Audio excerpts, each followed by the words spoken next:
আলোকীয় যন্ত্রাদির third class. আজকে আমরা পড়ব ওই অনুবীক্ষণ যন্ত্রেরই সেকেন্ড পার্ট, যৌগিক অনুবীক্ষণ যন্ত্র। কিন্তু এই যৌগিক অনুবীক্ষণ যন্ত্র জানতে গেলে অবশ্যই কিন্তু আগে সরল অনুবীক্ষণ যন্ত্র জানতে হবে। কেন?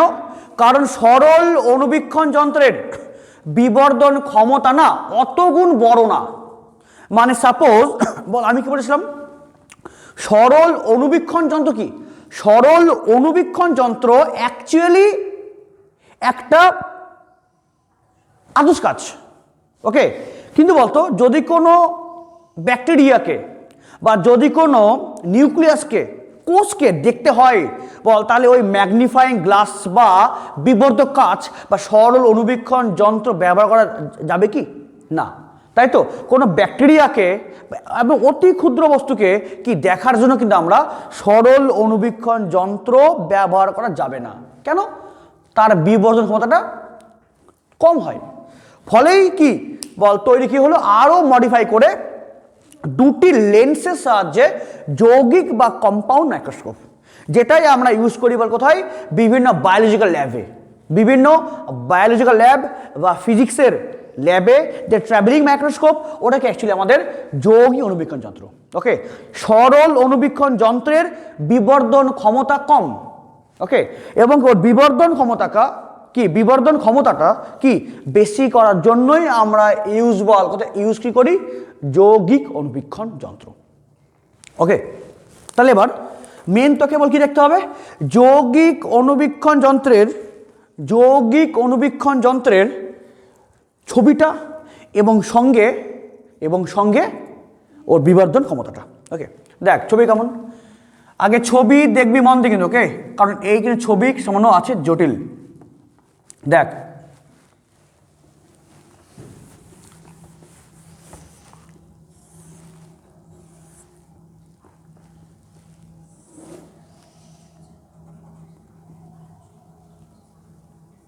দেখ যে প্রথম লেন্স, এই প্রথম লেন্সকে আমরা বলি অবজেক্টিভ, ওকে।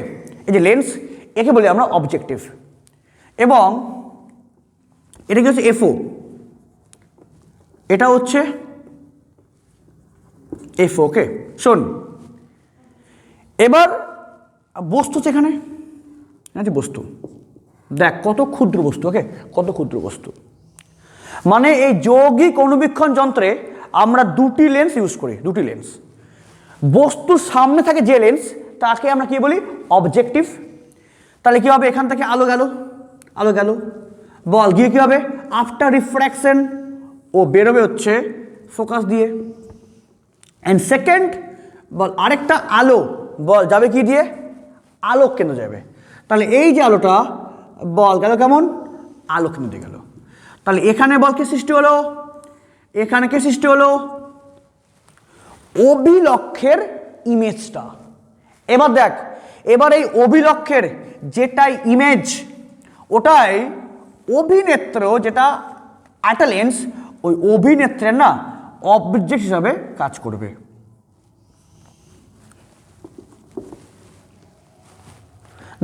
দেখবি তো ট্রাভেলিং মাইক্রোস্কোপ বা তোদের আগে শুন, আগে এখানে বায়োলজিক্যাল ল্যাব, ওকে, বিভিন্ন বায়োলজি ল্যাবে যে থাকে না মাইক্রোস্কোপ, দেখবি যেটা আছে অবজেক্ট, দেখবি ওর সামনে একটা লেন্স আছে, আর তুই যে দেখছিস চোখ রেখে ওখানে লেন্স আছে একটা।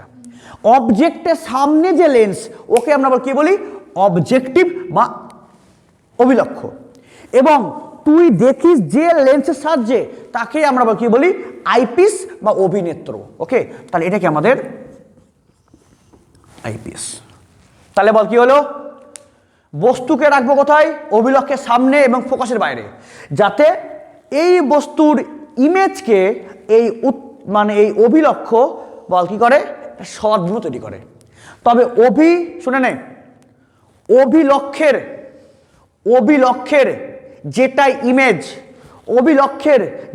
ইমেজ, ওটাই অভিনেত্রের না অবজেক্ট হিসাবে কাজ করে। দেখেন শোন, দেখেন এবার এই ছবি আগে দেখেন, কিন্তু এই ছবিকে এই পর্যন্ত করবি একদম জেনুইন। এবার এখানে না কিছু আছে টেকনিক, বল কি টেকনিক? 2 নম্বরই টেকনিক। ওকে, 2 নম্বরই টেকনিক। কেন? ছবি তো তুই মানে জেনুইন কর বা যেটা করাবো ওভাবে কর, ছবি কি ছবি মতনই হবে, যাতে তুই ছবিটাকে একবারে এবং স্পষ্ট করতে চাস। ফলে আমি কিন্তু আমি টেকনিকটা দেখাচ্ছি। দেখ কেমন হলো টেকনিকটা, দেখে নে, শোন। এই পর্যন্ত জেনুইন। অভিলক্ষের আগে শুনে নে, অভিলক্ষের যেটাই ইমেজ ওটাই কি এর ক্ষেত্রে অবজেক্টের আলো। এবার দেখে নে কি টেকনিক। এই পয়েন্ট থেকে এবং এর সঙ্গে না একটা লাইন ড্র করবি আগেই। ওকে, আগেই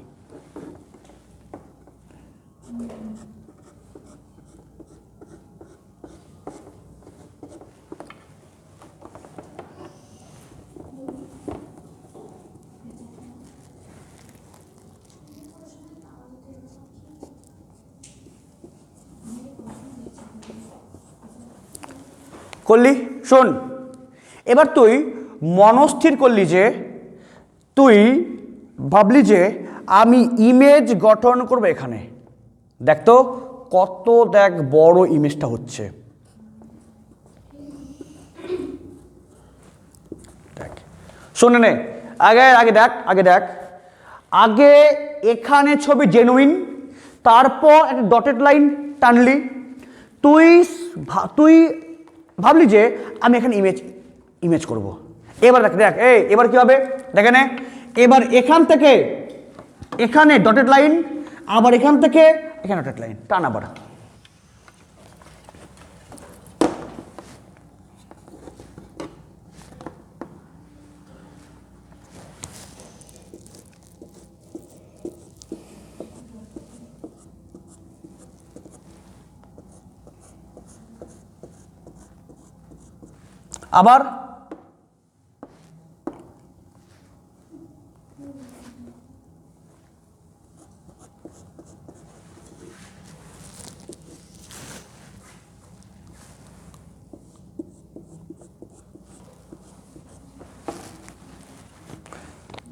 এটা আনলি। ওকে, দেখ এবার কি কাজ রে, এবার একে একদম সোজা বাড়াই দিবি, সোজা বাড়াই দিবি, এ হয়ে গেল ছবি। কিন্তু শোন, দেখ তো দেখ কত হলো সুন্দর এবং এটা হলো একবারে। কিন্তু শুনে নে, কিন্তু অ্যাকচুয়ালি বল জেনুইন ছবি কেমন হওয়ার কথা? দেখ বল কেমন বল হওয়ার কথা। এই আলো আসলো, এটা কি হলো? অভিলক্ষের ইমেজ, যেটাই কি বল এর ক্ষেত্রে অবজেক্ট। তাহলে কি হলো? তাহলে এই অভিলক্ষের ইমেজের কোন ইমেজ? সদ্বিম্ব তো, মানে এখানে অ্যাকচুয়ালি আলো এসেছে। তাহলে এই ইমেজ মানে অভিলক্ষের ইমেজের আলো এখানে গেল অবজেক্ট। তাহলে কি হবে? এই যখন গেল আলোটা, কে রে? উত্তর লেন্স তো, উত্তর লেন্স কিনা? তাহলে উত্তর লেন্স এই আলোকে দেখাবে কোথায়? উপরে। দেখাবে উপরে। তাহলে আলো হাওয়ার কথা কেমন? এই এসে নিয়ে এই দেখবে, দেখে বল কি মনে হবে? এখান থেকে আসছে বলে মনে হবে। কিন্তু বল আমি আগে কি করলাম? আগে আমি পিছনটা টানলাম, তারপর দিলাম বাড়িয়ে। তাহলে বল অ্যাকচুয়াল ছবি কোনটা? এই আলো আসলো, আফটার রিফ্লেকশন এভাবে কি ছড়াবে, বল দেখে বল কি মনে হবে? এখান থেকে আসছে। তাহলে এখানে বল কি সেটা আমাদের ফাইনালি ইমেজটা। তাহলে ভাবরে, দেখ তো বস্তু ছিল কতটুকু, দেখ ইমেজ দেখ কত গুণ হলো বিবর্ধিত। এটাই বল হয় কোথায়? বিভিন্ন কি ওই বায়োলজিক্যাল ল্যাবগুলোতে। ছোট হয় দেখ কত বড় করে দিচ্ছে। ওকে, পালিয়ে বুঝতে। এবার দেখে নে। আচ্ছা বলতো এটা কোন পয়েন্ট? অভিলক্ষের ফোকাস, এটা অভিলক্ষের ফোকাস। আচ্ছা বলতো অভিনেত্রের ফোকাস কোথায় যাবে? আগে রেখে বল। এটা কি? এটা হচ্ছে অভিলক্ষের ফোকাস, এটা অভিলক্ষের ফোকাস। তাহলে অভিনেত্রের ফোকাস কোথায় যাবে? জানিস কি হবে? কেন বলতো? অভিলক্ষের যেটাই ইমেজ ওটাই কি এর অবজেক্ট, এবং মানে অভিনেত্রের অবজেক্টের ইমেজ গঠন হলো কোথায়? অসৎবিম্ব এবং বিবর্ধিত। তাহলে অবশ্যই লক্ষ্যের ইমেজটাকে এই অভিনেত্রের যে ফোকাস ওর মধ্যে থাকতেই হবে।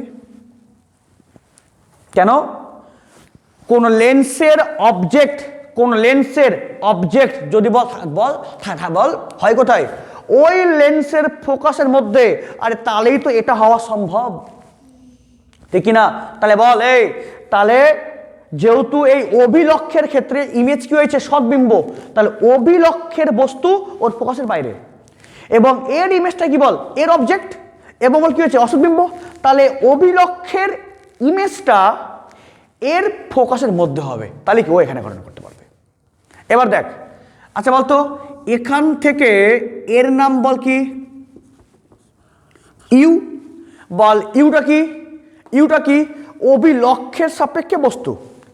আবার বল এটা মানে কি? এটা হচ্ছে ভি। বল ভিটা কি? অভিলক্ষের সাপেক্ষে ইমেজ। কি রে, তাই না? এই ইউটা কি? অভিলক্ষের সাপেক্ষে বস্তু দূরত্ব। অ্যান্ড ভিটা কি বল? অভিলক্ষের সাপেক্ষে ইমেজ দূরত্ব। আবার বল আবার একে আমরা বল নাম কি দেবো? বল ভি ইউ ড্যাশ। বল ইউ ড্যাশটা কি? অভিনেত্রের সাপেক্ষে বস্তু। আর এটা বল কি হবে? এটা হচ্ছে ভি ড্যাশ মানে ডি। কেন বল? আমরা দেখছি কার সাহায্যে? অভিনেত্র। কারণ আমাদের চোখটা আবার কোথায় আছে? আমাদের চোখটা তো আছে অভিনেত্রের কাছে। তাহলে আমরা বল ফাইনালি বল দেখছি কাকে? দেখছি এই পয়েন্টকে। তাহলে অভিনেত্রের সাপেক্ষে ইমেজ গঠন বল কোথায় হয়েছে? 25-এ।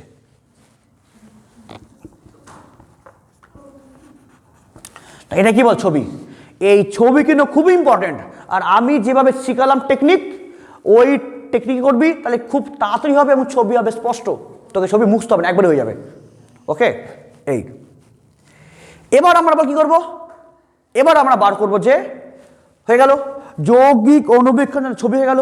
এবার আমরা এই যৌগিক অনুবীক্ষণ যন্ত্রের ক্ষেত্রে আমরা বার বল কি করব? বিবর্ধন ক্ষমতা। ওকে শুন, এই বিবর্ধন ক্ষমতা। আচ্ছা বল এখানে বিবর্ধন হয়েছে কয়বার? 2বার। এ তো বস্তু, তাহলে এর বিবর্ধন একবার করলো অবজেক্টিভ, আবার এর কি আবার বল বিবর্ধন কি করলো? আইপিস করলো। তাহলে এর বিবর্ধন হলো 2বার, একটা অবজেক্টিভ দ্বারা, একবার আইপিস দ্বারা। তাহলে মোট বিবর্ধন কি হবে রে? এমও ইন্টু এমই। এমও মানে অবজেক্টিভ দ্বারা বিবর্ধন, অ্যান্ড এমই মানে কি বল? যে আইপিস তার দ্বারা বিবর্ধন। তাহলে মোট বিবর্ধন বল কত হবে? এমও ইন্টু এমই।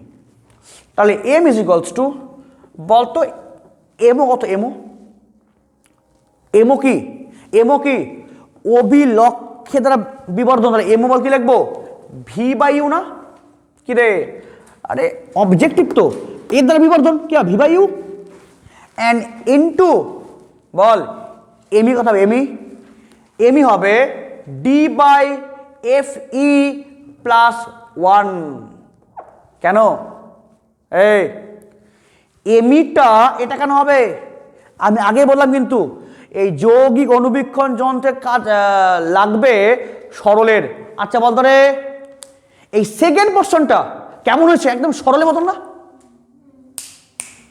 কি রে, আরে সরলের কি শুধু উল্টে গেছে ব্যাপারটা। সেকেন্ড যে কেসটা বল কি হয়েছে? কার মতন?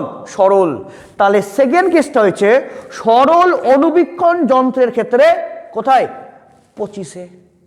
তাহলে বল সরল অনুবীক্ষণ যন্ত্রের ক্ষেত্রে 25-এ ইমেজ গঠিত হলে তাহলে বিবর্ধন কত হয়? ডি বাই এফ প্লাস 1 আমি দেখাইছি। আর এখানে বল কিন্তু এখানে এই সেকেন্ড লেন্সটা কি? অভিনেত্র, ফলে ওটা আমাদের এফই। আর এটা বল কি হবে? আমাদের এফও। এর ফোকাস এফও, ওটা এফই। আর এটাই কি হলো? বিবর্ধন। এটাই বিবর্ধন হয়ে গেল। ওকে, ভি বাই ইউ এটা বল কার জন্য? অভিলক্ষের জন্য। অ্যান্ড অভিনেত্র বল কোনটা? এর ক্ষেত্রে 25-এ বল কার মতন? সরল। তাহলে বল কেমন হবে? D by V plus 1। Okay, এটাই হয়। হ্যাঁ, এবার একে আমাকে আরো করতে হবে, সিম্পলিফাই করবো। ওকে, দেখ কী করবো, সিম্পলিফাই। দেখ শোন, এবার শুন, আচ্ছা বল আমাকে কি করব, অভিলক্ষের ক্ষেত্রে, আচ্ছা বলতো অভিলক্ষের ক্ষেত্রে লেন্সের সমীকরণ কি লিখবো, 1/v minus 1/u equals to 1/f o for objective, অভিলক্ষের জন্য হচ্ছে। আচ্ছা বল এই অভিলক্ষের জন্য ইউটা ভিটা প্লাস মাইনাস, এই এর ক্ষেত্রে বল ভিটা কি প্লাস আর ইউটা মাইনাস, মানে কি প্লাস, এফ হলো। এবার তুই সবাইকে গুণ করে দে ভি দিয়ে, এই গুণ কর ভি দিয়ে সবাইকে, তাহলে 1 প্লাস ভি বাই ইউ বল কি হবে, ভি বাই এফও, তাই তো। তাহলে আবার এখান থেকে বল আবারও কি লিখবো, V by U equals to হচ্ছে ভি বাই এফও প্লাস 1, হবে না? আরে এটাকেই বল কি করলাম, শুধু করছি সিম্পলিফাই, আর কিছু না। এটা রাখলেও হয়, বাট আরও সিম্পলিফাই করছি। তাহলে ভি বাই ইউ বল কি বললাম, ভি বাই এফ প্লাস 1, কারণ এটা অভিলক্ষের ক্ষেত্রে, তাই এটাকেই বল আবার কি লিখবো, এম ইকুয়ালস টু হচ্ছে মাইনাস হবে, হ্যাঁ, v by f o minus 1 and into d by f e plus 1। তাহলে এটাকে একটা রূপ, ওকে হলো।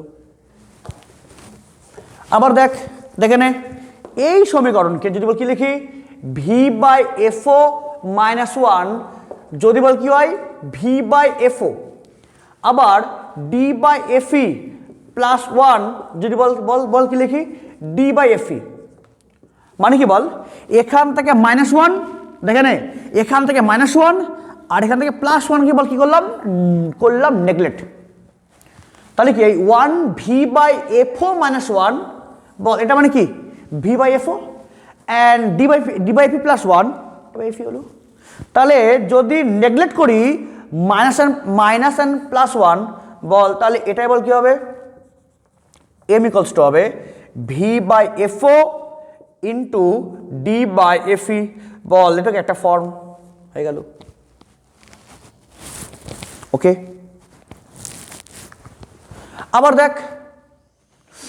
আবার দেখ লাস্ট ফাইনাল ফর্ম, দেখে নে শোন,